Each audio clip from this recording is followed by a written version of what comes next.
namoonni tokko keessaan dhufanii hammeenyi seedoodha gartee kanatti himanii jiranii akkasuma gartee akka gartee nuti gartee wajjin hin jiraanne dirree baanii namni kun gartee seedoon gartee simbulfatu ayyuu gartee wajjin hin jiraatinii taa'ee namicha kana jalaa fi gurbaa kana jalaa fi namoonni naan jeen gartee hedduudha jira. Gartee yeroo gartee isa bira deemanillee gartee intaloon tun gartee maraattuudha. Bilaash gartee maallaqa ganneeta bilaash gartee iseechi gartee bultii kan ta'e hin diiginii isaan akkana jecha dhufanii gartee anaanis gurbaan kun gartee simbulfatu jalaa hafi ifin xiqqeessinii umuriitii gartee bilaash hin godhinii taa'ee waan baay'eedhaatu gartee naan jaamaa jira. Ani kana hunda gartee osumaan beekuutiin osumaan gartee dhaga'uutiin jireenya kiyya gartee oofaa jira akkanatti jechuudha. Arraan tanayyuuni hanga dhumatti nu wajjin tura. Assalaamu alaikum warahmatullahi wabarakatuh. Hordoftii Yaasuu Birraa hundi keessan bakkuma jirtanitti nageenya rabbii isin bira jiraatu. YouTubein kun YouTube Yaasuu Birraa isa lammaffaadha. Arraan tanayyuun dhugatti dhuftee hedduu takka gartee nagaddisiiftee waan baay'ee natti himattee dhuftee sumaanuu gartee laaqanallee gartee isii afeere akkuma beektan gaa Sa'idoon gartee amaanaa natti dhiisee deeme mucayyoo tana jechuudha. Waan gartee dandeessuun gartee sitti amaanaa rakkina isii yoo sitti himattee akka obboleessaatti waan jiru hundaa'u irratti eegii quba qabaadhu naan jee na biraa deeme jechuudha. Yoo isin gartee dhiphattee gartee waan biraa keessa galtees waan jiru gartee wajjumaan ta'eeti. Hordofii furmaata godhii fi eegii hangaan gartee deebuutti naan jee deeme quba qabdan gaa'ee. Arraan ta'a dhuftee waan baay'ee gartee natti himattee jechuudha. Inni tokkoffaa jalqaba gartee kottu biyyatiin gartee laaqana wajjin gartee anaa fi gartee saayibootan kiyya kan gartee finfinnee wajjin jirru wajjumaan taanee wajjin laaqana nyaannee yeroo gaarii ture. Isiillee gartee wajjin qabannee sammuu siidha gartee bohaarsinee fataa zanaa jennee jechuudha. Kana keessatti ayyuu waan baay'ee natti himatte. Inni tokkoffaa ani Sayidoo gartee baay'een jaaladha. Baay'ee takkaan gartee bakka qabaa fi lubbuun tiyyaan gartee baasee fi jiralleedha. Kamala tana boodallee lubbuun baasaa feete.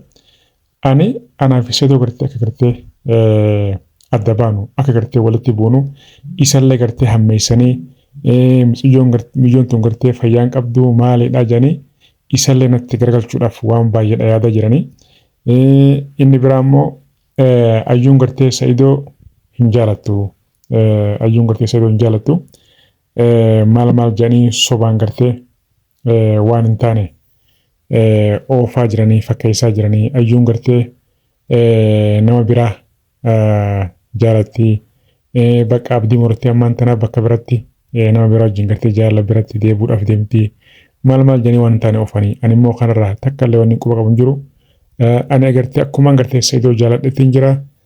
Ammallee gartee amaanaa anaa fi isa jidduu gartee ahadiin jirtu.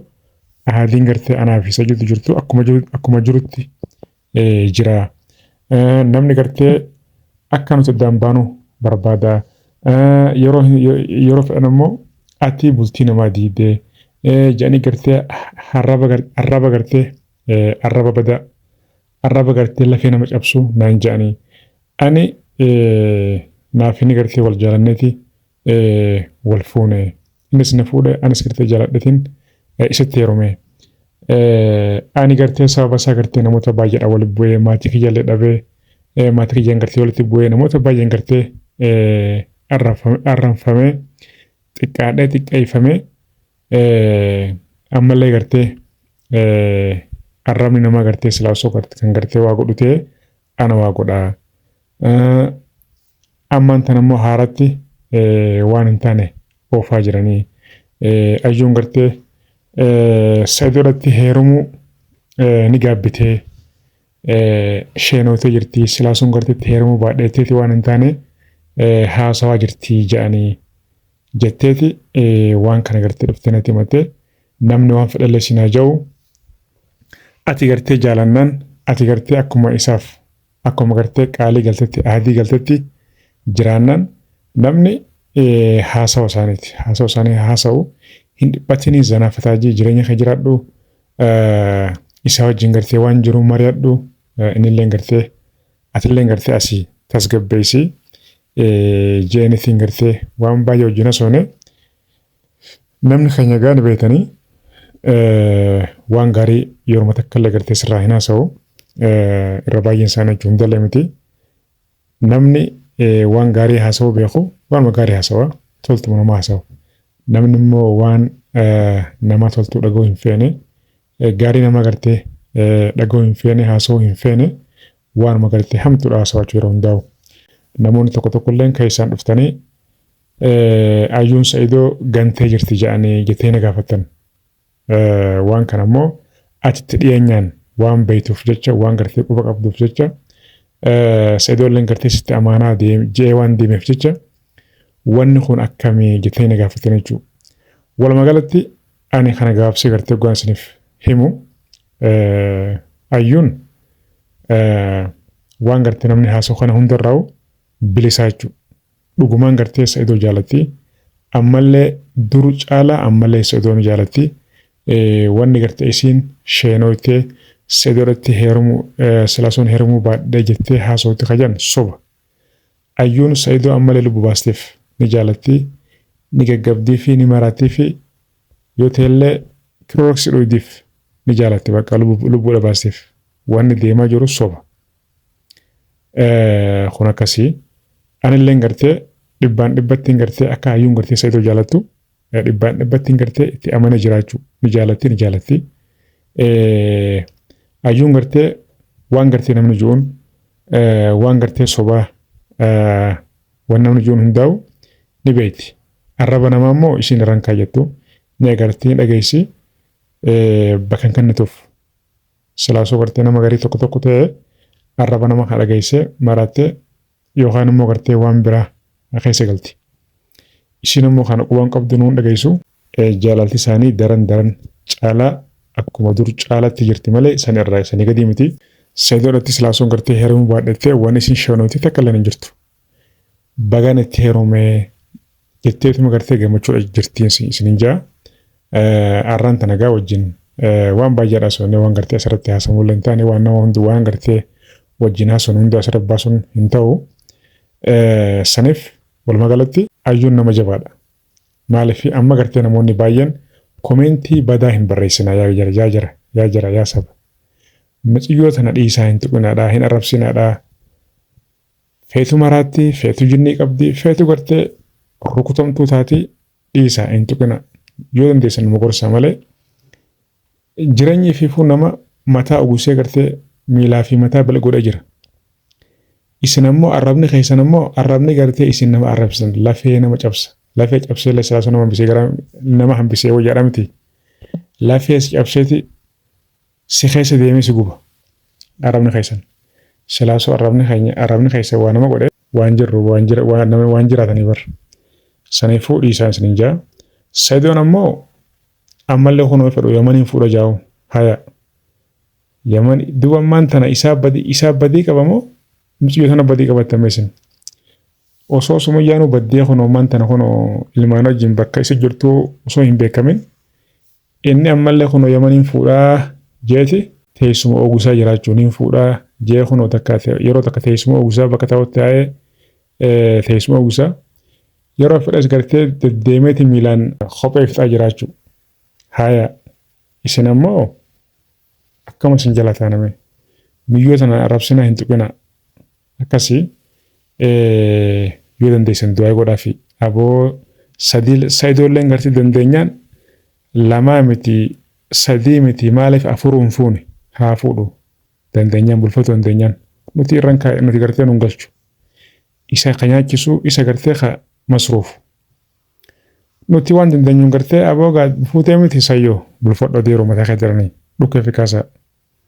Kan sanirraa hafee maa fuutaa gala malee waa taphattabuun kana haa dhiisnuu isinin jaa. Akkasii ayyuun tuqina gaayis. Mucayyoon arraan tana waan baay'ee natti himatti. Waan baay'ee natti himatti mee ani uummatuma kanarraa akkamiin ta'a. Akka na arrabsanii maqaan tana naa kaanii. maqaa hin taane gartee naaf baasanii kamiin taayaa suumeen na salphisaa jiran akka waan gartee aniin tun gartee mujrima yookaan jinnii yookaan maafiyaa ani salphadhe baqa ana salphisanii akka gama isaaniitiin garuu ani akkuma rabbiitiin deemaa jira malee silaa akka isaaniitiin badee kana abaaruu sun abaaraa ka garteen arrabsu sun arrabsa mee akkamiin ta'a na xiqqeessuudhaaf halkanii guyyaa rafaan jiranii anaaf isa daddabaasuudhaaf naan jetti. Tasgabbaa'e namni waan fedhe haa jiru silaa osoo gartee namni arrabni garteen arrabni namaa silaa osoo nama qabaa godhu ta'e taa'ii danda'a faadha silaa fakkeenyaaf hin jeebee kadhu taa'ii danda'a silaa nama arrabni namaa gartee namaa godhe. Saniifuu ati dhiisiin jeencalji ati fiifun jirtu ishii gartee hin mul'anne maal mul'ataami calama jeenjeen akkas sossobee tasgabbeessee wanta kalkallee bitee fi sossobee oofee jechuudha. Isin uummanni keenya babbareedan kuni hundallee miti gaa namni tokko tokko jira miti namni gartee nama arrabsuun suusii nama arrabsu yoo nama arrabsine nama gartee hirribni qabna jira barra. Nama arrabsuun suusii itti jira nama tokko tokko.